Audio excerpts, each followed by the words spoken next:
का डिप्लॉयमेंट पूरा किया गया है। कोई भी सिक्योरिटी इशू नहीं होगा। इसका एक गारंटी एक बयाराम पुलिस आपको देना चाहते हैं। इसके लिए रूट मार्च, ये जो शो ऑफ स्ट्रेंथ हमने किया है, सबको मैं वोटर्स को ये कहना चाहूँगा कि सामने आके 13 को आ जाएगा वोटर्स पोलिंग बूथ पे जाके अपना वोट सब लोग दे। कोई भी without any favour, without any fear आप अपना वोट डाल सकते हैं। आपके प्रोटेक्शन के लिए बयाराम पुलिस 24/7 डिप्लॉयड रहेगा, नाइट पेट्रोलिंग रहेगा। कोई भी बूथ पे कोई भी प्रॉब्लम नहीं रहेगा। कोई भी इश्यूज़ होगा, अगर आपको कोई सिक्योरिटी कंसर्न लगता है, कोई विलेज में आपको कोई प्रॉब्लम लगता है, तो आप immediately Bayyaram police SHO Bayyaram में खुद हूँ, बयाराम पुलिस स्टेशन में आप कांटेक्ट करके आपका जो भी प्रॉब्लम है, जो भी ग्रीवेंस है, वो इमीडिएटली हम रिजॉल्व करने का पूरा ट्राई करेंगे। कोई भी प्रॉब्लम आपकी पोलिंग बिहेवियर को पोलिंग स्टेशन में नहीं आएगा, इसका हम आपको एक आश्वासन देते हुए आपको ये अर्ज करेंगे कि आपको मैं रिस्पॉन्स करके आप इमीडिएट अपना 13 को जाके अपना वोट दें। पोलिंग के दिन अगर आपको कोई ऐसा लगता है कि कितने कोई पोलिंग बूथ पे कुछ प्रॉब्लम हो रहा है, इधर कुछ सिक्योरिटी हो रहा है, ग्रुप ज़्यादा लोग जमा हो रहे हैं, कुछ प्रॉब्लम हो सकता है, आप इमीडिएटली हमको इन्फॉर्म करके हमारा special striking force, quick response team, QRT, CRPF deployment, सारा कुछ इन प्लेस होगा। पोलिंग डे के दिन रात को 12 नाइट से लेके मंडे नाइट तक हमारा पूरा का पूरा फोर्स डिप्लॉयड होगा। इमीडिएटली रिस्पॉन्स से आपका सारा प्रॉब्लम्स हम सॉल्व करेंगे। पब्लिक को कोई ग्रीवेंस होगा तो इमीडिएटली पुलिस को कॉल करें। पुलिस पे विश्वास रखें, भरोसा रखें, और ये पोलिंग अपना जो डेमोक्रेसी का इलेक्शन आता है उसमें आप अपना योगदान दें, सहकार्य करें और ये डेमोक्रेसी को आगे बढ़ाने का आप काम करें। यही कहना चाहूँगा और सबको 13 को all the best. Thank you. నమస్కారం.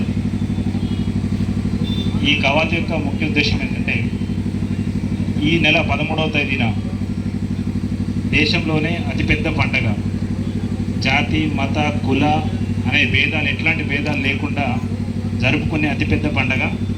అలాగే అత్యంత పేదవాడికైనా, మన ఊళ్ళో ఉండే అత్యంత ధనవంతుడికైనా ఇచ్చేది ఒకే ఓటు, ఒకే సమానమైన ఓటు. అది చాలా విలువైంది.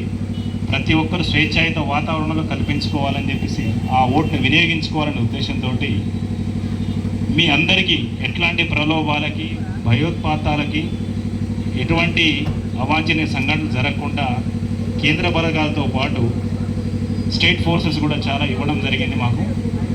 మీరు ఎట్లాంటి భయాందోళనకు గురి కాకుండా ఓటు వినియోగించుకోవాలనే ఉద్దేశంతో మీ అందరికీ అండగా మేము ఉన్నాము. ఎల్లవేళలా ఎప్పుడు కూడా స్వేచ్ఛాయుత వాతావరణంలో మీ ఓటు అందరూ వినియోగించుకోవాలని కోరుకుంటూ ఈ కవాతు నిర్వహించడం జరిగింది. దీని తదుపరి బయ్యారం SHO గారైన చేతన్ IPS సార్ని మాట్లాడవలసింది కోరుకుంటున్నాను. దేశం ప్రపంచంలోనే మనది చాలా డెమోక్రసీది. ఈ డెమోక్రసీలో పేదవాడు కూడా ప్రధాని కావచ్చు. కావున ఓటు హక్కు అనేది చాలా విలువైనది. మీ ప్రజాస్వామ్య దేశంలో ప్రతి ఒక్కరూ స్వేచ్ఛాయుతంగా, నిష్పక్షపాతంగా, నిస్వార్థంగా, ఎలాంటి భయాందోళనలకు గురి కాకుండా మీ వెనుక మేమున్నామనే ఉద్దేశంతో మా జిల్లా పోలీస్ శాఖ SP సార్ ఆధ్వర్యంలో, Chetan sir IPS trainee sir ఆధ్వర్యంలో, మన బయ్యారం సర్కిల్ సార్ రవి గారి ఆధ్వర్యంలో, మా బయ్యారం పోలీస్ స్టేషన్ తరఫున, పోలీసుల తరఫున, ఇక్కడ విచ్చేసిన ప్రజలందరికీ మా పోలీస్ స్టేషన్ మా సిబ్బంది తరఫున మీ అందరికీ నమస్సమాంజలు తెలియపరచుకుంటున్నాం. ఓటు అనేది చాలా విలువైనది. అలాంటి ఓటు ఎలాంటి ప్రలోభాలకు లొంగకుండా, ఎవరికి భయపడకుండా, నిస్వార్థంగా, నిష్పక్షపాతంగా, ఎలాంటి ఒడిదొడుకులు లేకుండా మీ ఓటు హక్కుని వినియోగించుకోవాలనే ఉద్దేశంతో మేమున్నామనే భరోసా కల్పించాలనే ఉద్దేశంతో మా పోలీస్ శాఖ ఈరోజు బయ్యారం పోలీస్ స్టేషన్, బయ్యారం లిమిట్స్లో, గార్లలో పోలీస్ కవాతు మా అధికారుల ఇన్స్ట్రక్షన్స్తోని మేము నిర్వహించాము. ఈ సమావేశానికి మా CA గారిని అధ్యక్షత వహించాల్సిందిగా మీ అందరినీ కోరుచున్నాను. నమస్తే.